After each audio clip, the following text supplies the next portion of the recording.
ngedluliche beshuiswa iswa mazwi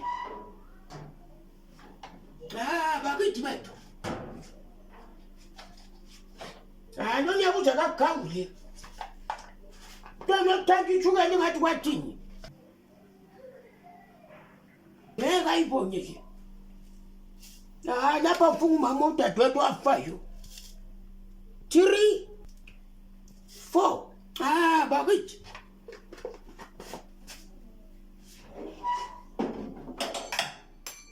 bakithi bethu hayi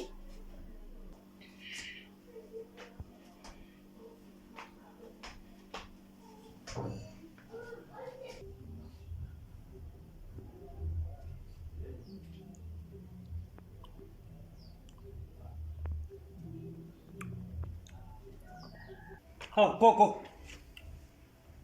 Gogo.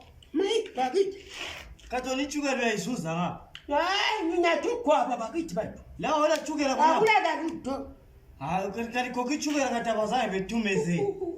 Kati pele nilichukela kati. akulaka lutho zwana lapho ukabakabela manga Chukela kudala ngidinge ukuthi ngizokuzwa nga. zwana lapha Hayi. bona ngathi kutshela manga mina Kati chukela ingaphi kati? akulathukela manthukela yakhona uthina zwakunyoko Wena ukazi unathi tinge la chukela lokho kwasukela nini.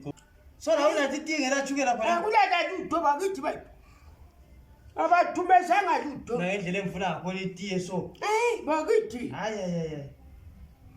nawe ikhanyuka Tinge ifuna kunini sebenza la. soba lekhada letiye njalo njengoyisomkhulu